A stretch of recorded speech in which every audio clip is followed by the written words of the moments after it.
Thank you so much, and thank you for the introduction, David. It's a great honor to speak to you about our research.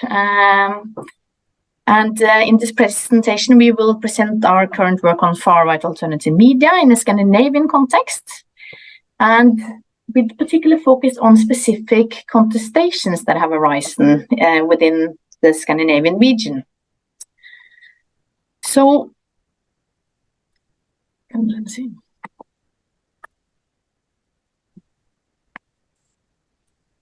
So research on alternative media has been concerned with marginalized groups and empowerment since it started. And this definition of Professor Chris Atten, who has been a leading person on alternative media research, put it quite eloquently. To study alternative media is to consider how the world might be represented differently. It is to examine different ways of generating, structuring, and presenting those representations. It is to explore how journalism arises and who might be able to generate these different representations. It shows how it is possible for those who are not part of the formal media structures to participate in media discourses, to become reporters of their own reality, to become experts in their own social settings. And what is very kind of clear with this kind of presentation on alternative media is how it is linked to power and empowerment. So research on alternative media has looked a lot on grassroots initiatives that could give people a voice and represent topics that people cared about. So it's kind of away from the elite orientation of the commercial mass media. And of course, digitalization has led to a drastic increase in who can produce media content. And alternative media is coming from a variety of political and topical positions. A highly cited definition on alternative media today, a piece that Tine has been part of writing, and which kind of takes a more non-normative approach, states that alternative news media represent the proclaimed and/or self-perceived corrective, opposing the overall tendency of public discourse emanating from what is perceived as the dominant mainstream media in a given system.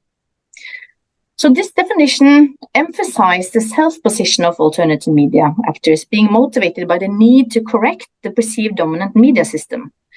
And this kind of corrective is interesting for us, and we've been interested in how this kind of corrective is expressed. And it can be done in many different ways and in many different styles. Sometimes it can be moderate, sometimes it can be very active, sometimes it can be quite rational, and sometimes it can be very aggressive.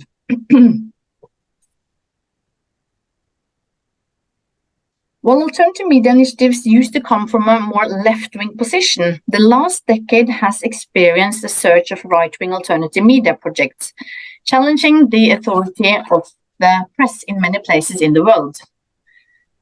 And it could be seen in relation to the rise of the populist right in several countries, even though research also shows that the ties between political parties and alternative media is often very loose. Traditional issues of concern for this kind of type of political and hyperpartisan and often antagonistic media, questions related to immigration, integration, national culture, crime, and media criticism. While more extreme positions also include outright racism, xenophobia, fascism, anti-Semitism, and anti-democratic sentiments. And a question within this kind of research is where you kind of draw the boundaries. Should everyone be included in the kind of term alternative media? And studies have revealed how far-right media or right-wing media can play an active and important role in online networks in particular, influencing the political agenda. And the maybe most well-known is Breitbart influence in the US election.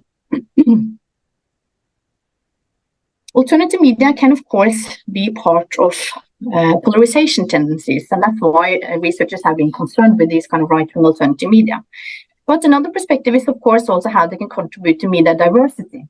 Again, it is kind of a matter of where we draw the line and what we see as positive and negative in different kind of contexts. But in our research, we have been concerned with these kind of research questions. How can we understand relations and contestations between journalism and right-wing alternative media? And what can these contestations tell us about alternative media as challengers of the field and the resilience of the journalistic field? And we have approached this in many different ways and in different studies, but we have also been inspired by different kind of theoretical backgrounds. And this is some of it. I mean, we've been looking at it from institutional theory, from field theory, boundary work, and alternative media theory. But recently we have published an article on where we looked at journalism as a strategic action field, and which we believe gives a good conceptual framework to look at contestations in journalism. And I will go through this theoretical framework a little bit. So, a strategic action field theory is inspired by the work of Fligstein and McAdam, and their theoretical ambition has been to create a framework that better captures both stability and change in social fields, and how positions and power dynamics depend on actors' abilities to mobilize support and collective action. This approach is again inspired by institutional theories and field approaches, and they argue that a strategic action field should be understood as a meso-level social order where actors, who can be individuals or collective, interact with knowledge of one another under a set of common understandings about the purpose of the field, the relationships in the field, including who has power and why, and the field's rules. And an important point made by Fligstein and McAdam is that fields are always in some kind of a flux, so the struggle for position and influence is always present. And therefore, the core value of a strategic action field is that it puts less emphasis on consensual taken for grantedness than institutional theories and allows for a more flexible take on how actors continuously mobilize for position. So in essence, it is concerned about power dynamics. And there are some concepts that we use in this theoretical piece and that we have found useful. First, it is that a strategic action field consists of three types of actors: incumbents, governance units, and challengers. And incumbent actors are influential players in the field, as institutional rules are often in their favor, and collective frames are used to support their privileged position and access to resources. Traditionally skilled incumbent actors are successful in preserving the status quo through their persuasion and naturalization of specific collective frames. In journalism, this will typically be a news organization that has traditionally had has been in the field for a long time. They have market power and they're well-known brands. Governing units, Fligstein and McAdam argue, are internal units that oversee compliance with the rules and the general functioning of the system. Most governing units are closely interlinked with incumbents, as they often share core values, move staff between them, and have joint public positions. Governance units most often reinforce the influence of incumbent actors, acting as referees, insider experts, or judges of the field. But it, of course, can also diverge from those of incumbents and between governance units. But their job is often to ensure stability and order within the field and vis-à-vis other fields. In journalism, this could mean press associations, it could be unions, it could be ethical boards, it could be funders. And in our work, we argue that too little attention has been given to these kind of actors within the journalistic field and in research on this. Challengers are understood as less privileged niches in a field that simultaneously recognize the dominant logic, the position of incumbent actors, and institutional rules. But they express an alternative vision of the field and its rules, as well as their role in it. And overall, challengers have few resources and are often constrained by institutions. But under certain circumstances, they can use existing rules in new and unintended ways to create new institutions or change existing ones from within. And this could, of course, be many different actors in journalism, but we have then focused on alternative media as challengers. Furthermore, the field has some shared collective frames that keep the field stable. In journalism, this could be related to the rules of the field, like the journalistic democratic feature and professional standards. And successful actors also depends on their social skills, which means that they manage to mobilize support for their position for the structure of the field, and they manage to communicate this in a way that resonates with others, their identities, interests, emotions, and rationality. So social skills depend on the positions actors have in the field, their ambition for control and influence, and their resources and ability to convince others of certain logic and perspectives. So we have used these kind of theoretical framework to look at contestations and ruptures that has taken place between incumbents, governance units, and alternative media.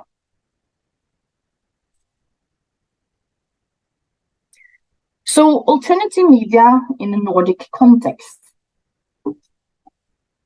The Nordic region includes Norway, Sweden, Denmark, Finland, and Iceland. And we are focusing on the Scandinavian countries, Norway, Sweden, and Denmark. But the Nordic countries have been described as having a democratic corporatist model media system by Helena Mancini.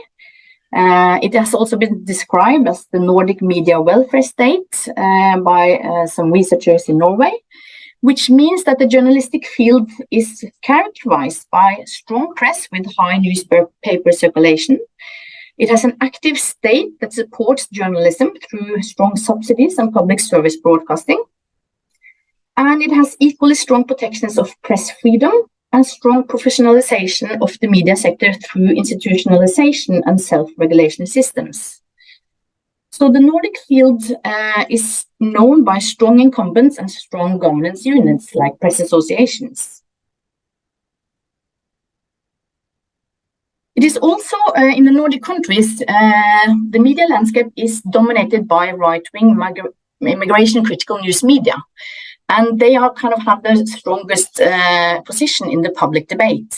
That doesn't mean that there's not other types of alternative media. This kind of depends also a little bit on what kind of topics that's important and that gets attention. So in Norway, for instance, we now have a very also strong left-wing alternative media that's kind of grown since the COVID and the Ukraine war.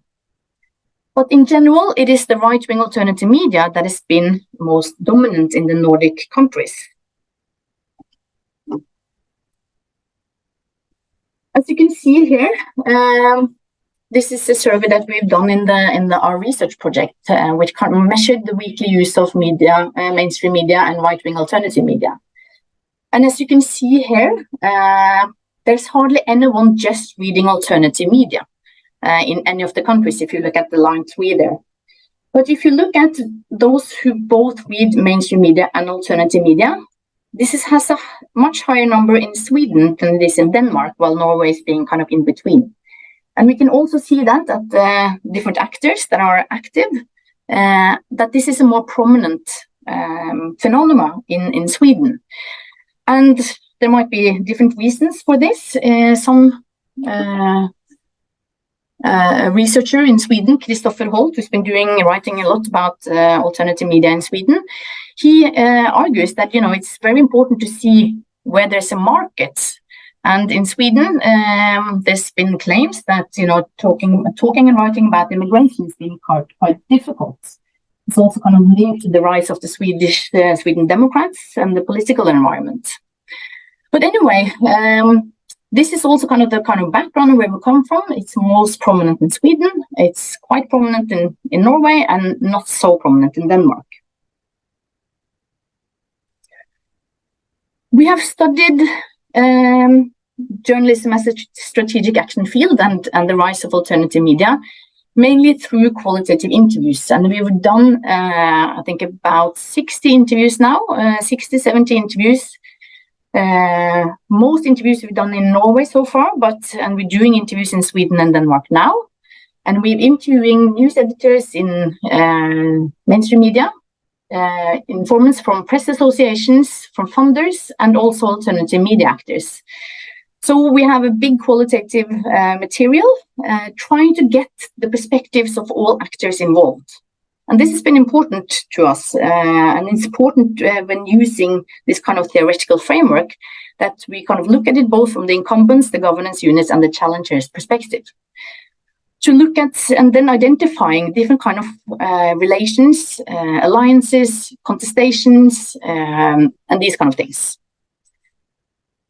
And we are still doing interviews in, particularly in Sweden and Denmark, so it's ongoing projects.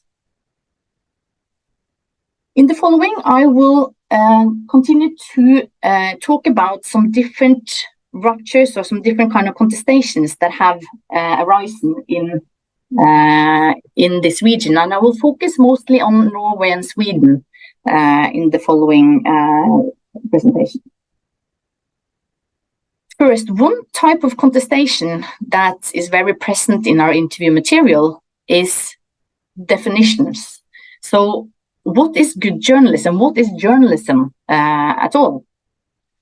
And this is, of course, something that is being discussed all the time, also by researchers and the, perspectives on journalistic boundaries. But this is also very much kind of a tension between the mainstream media incumbents and alternative media. And this kind of relation here, we can say, is based on mutual skepticism. And in the interviews with news editors, they admit that alternative media sometimes produce journalism. However, it's poor journalism. But very often they do not. When we ask, what do you think about alternative media? Do you think it's journalism? They say they rather refer to them as activists, as opinion makers, pushing the boundary specifically in crime reporting, publishing pictures and personal information about suspects, and at least if they have a different cultural background. When we asked news editors if they see them as colleagues, a huge majority says no, and kind of thrown a little bit about colleagues. No, I don't think so. No, they're not, because of these kind of practices and because of their position. The problem, though, is that the audiences might not understand the difference between us and them, they also say. One way that news editors in mainstream media has approached this is to be more transparent about their working methods and the reason why they make the choices that they do. But they talk about this kind of alternative media phenomenon as being sometimes very kind of present and being very important and something that they have cared about. And then it kind of becomes a little bit more quiet. And then you have kind of a new rupture. And then it kind of becomes a little bit more quiet. But there's a general skepticism against alternative media and alternative media as journalism. This can be seen maybe in these two quotes from a Swedish news editor and a Danish news editor. There exists a rather harsh form of activism, not least video-driven campaigns where people who claim to be journalists use cameras as if they are journalists or publicists, but that, in my book, are absolutely not journalists, but very outspoken activists. And of course, this is also related to the fact that many of these alternative media and right-wing media comes from a very clear ideological or political position, while journalism comes from a more kind of neutral position. A Danish news editor said, I think that the decisive difference is that we are doing journalism, we are not producing views and opinions. We have two sides of a story and we have several different sources. So trustworthiness must be the key word. So these kind of positions and these ways of talking about alternative media was very clear in our interview material. And some of these news editors had also written stories about alternative media phenomenon, and thematized it editorially. On the other side, alternative news editors' view. And of course, this might not be a surprise, wanting to be a corrective of the mainstream media. But many of the alternative media sites have media criticism as their editorial project, or at least an important part of their editorial project, scrutinizing the mainstream media for misconduct and mistakes. And they accuse mainstream media for being biased, even though they claim to be neutral, and consequently that they have double standards. They also, a common media criticism is that it's got a hidden left-wing bias, that it is elite-oriented and politically correct, and that the mainstream media or journalists are lazy and lack knowledge about certain topics, for instance, like immigration or integration. Another thing, though, in a Scandinavian context, is that these alternative media sites, they do not seem to have very strong coordinated networks between the alternative media sites. Rather, it's more like individual projects that put this pressure on or put this topic on the agenda. But it doesn't seem like they are collaborating quite a lot, and consequently, kind of their position as challengers collaborating is not so strong. In a Norwegian context, the two main right-wing alternative media sites were very skeptical of each other and talked quite negatively about each other. But one of our informants says it like this: we spend a lot of time, at least I do, scrutinizing the established newspapers, particularly the coverage of issues I know something about. I do not have a formal education, but I know immigration policy, for example. So I quickly spot when things are not reported right, and then I counter it. It is also very popular among the readers when we identify and expose double standards.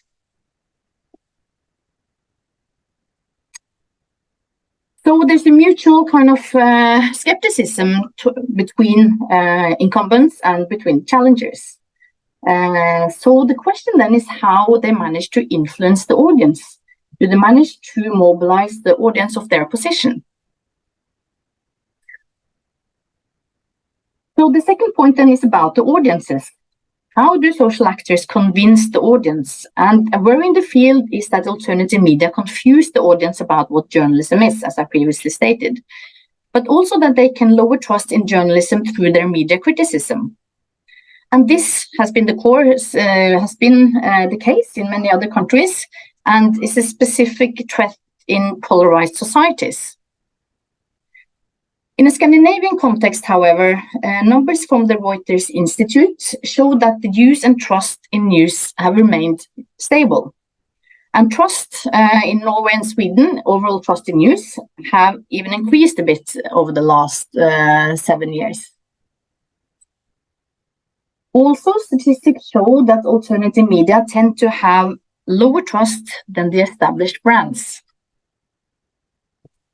I don't know if you can see this very clearly, but I try to put the red arrows next to alternative media. This is in Sweden. And as you can see, the trust levels for these sites, the general trust, is much lower at the alternative media sites than the one from the mainstream media or the established news.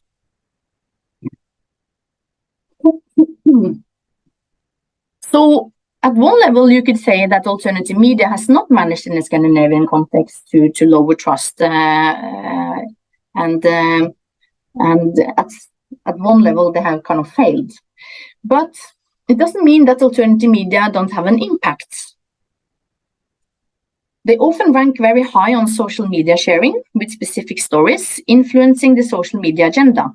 And they have an active audience base, also writing complaints to the established media or journalists. So journalists from the established media or the news editor said that, you know, they get a lot of emails from readers of alternative media criticizing their content. And they do manage to reach a specific group. Research on audiences of alternative media has also shown that people with lower trust in the mainstream media tend to use alternative media more. And of course, alternative right-wing media is also connected to political alignment. Importantly, these kind of alternative media sites can also function as interpretive communities for many people that use this kind of media. And that might feel detached or even angry with the reporting of the mainstream media, and they can't kind of, they don't feel at home there. Another researcher called Karoline Jørgensen, she's been talking about the emotional regimes of the mainstream media and alternative media. And consequently, you know, in terms of the kind of morality of news stories and framing. And if you don't really feel like you belong to the morality of the story, then you might feel detached from society. But it's very important to follow the development of alternative media sites, whether or not they become more radical or if they become more professionalized and moderate, because it can also impact the audience group that are loyal to these sites. The final contestations that I will talk about, and that we have published an article about, is about inclusion in institutional arrangements. One major contestation specifically in Norway and Sweden concerned who should be included or excluded in the self-regulatory accountability or ethical system. And I will just talk quickly about some of these struggles. These independent bodies, ethical bodies, are arranged and financed by the industry, and they are meant to ensure legitimacy and independence of journalism. And this is kind of the key resources at stake. In short, the self-regulatory accountability system gives the audience a possibility to make complaints against journalistic ethical misconduct. And such arrangements are known in most democratic countries in the world, and while they often are structured around the same ethical ideals, they can be somewhat differently arranged and have different positions. In Norway, the Press Complaint Commission made changes to their statutes, impacting who could be included in the system. Before the change, it stated that all publishers that are not part of the Norwegian Press Association, that are responsible for the ethical system, could be evaluated by the Commission if they received a complaint. But due to the increase of content providers that were producing news and other forms of content, and that made public complaints against each other, the system was struggling to keep up.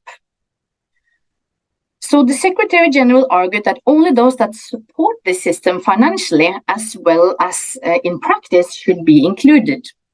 And consequently, they changed the statutes to this, changing the last sentence that all editorial-driven media that are affiliated to the Norwegian Press Association can receive complaints. So, in one way, they tightened the system, saying that you have to be part of the Norwegian Press Association if you want to be included in the system. It's not enough to just say that you want to be part of it.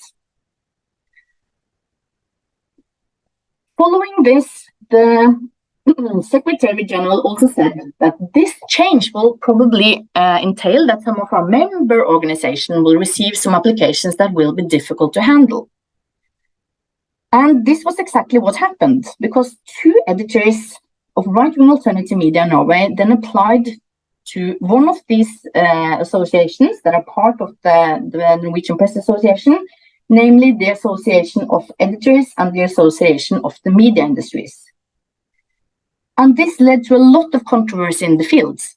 Why did these editors of right-wing alternative media that want to be placed on the outside seek towards the inside?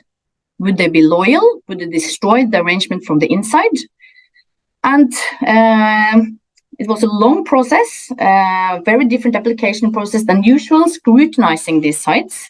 And it ended up with the Association of Editors accepting one of these editors, and the other one was rejected.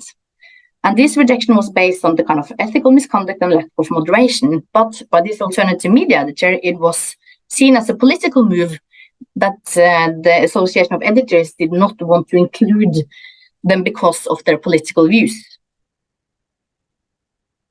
In Sweden, the system is a little bit different, but a different kind of also controversy arose because they have an open system that anyone can sign up to, like it used to be in Norway. And our informant said that this way is the only one that we can secure legitimacy, to have an open system that anyone can sign up to. So, but in 2020, a controversy arose because it was interpreted that to be able to apply for press support, you had to be part of the press ethical system. So several alternative media sites then consequently signed up and thereby qualifying for press support.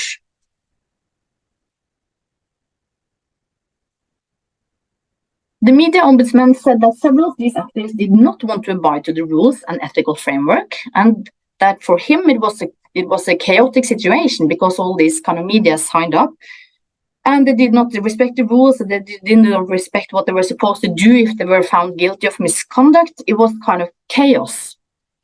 So now they are changing kind of this system again, and the relation between the press support system and the media ethics system. And this is kind of still going on, but this has been very difficult in the Swedish journalistic institution at the moment. So to sum up, what can these contestations say about right-wing alternative media as a phenomenon in the Scandinavian countries? Well, we find that they are sometimes very active, but also are fragmented challengers of the journalistic field. It's also very important to see that alternative media sites vary greatly in their motivations, positions, and practices. And while some are more radical, some are more kind of moderate, both in terms of the media criticism and position of the journalistic field, but also ideologically. They have managed to create an audience base and visibility on social media. And as our examples show, they have managed to make some ruptures into the institutional arrangements, like the ethical system and the press support system, that are very important mechanism in the journalistic institution in Scandinavia. But also our research showed that the journalistic field is stable and resilient. There are still very strong collective frames shared amongst incumbents, and these frames even become stronger as alternative media challenge them. There are very strong bonds between incumbents and governance units, and they manage to protect resources after these kind of ruptures. And as I also alluded to, trust levels in the Scandinavian region is still quite high and stable, but it's important also to see that this is not in all audience groups. So that was my presentation. I hope we can discuss this, and maybe you can also tell us a little bit about how it is in the Australian context.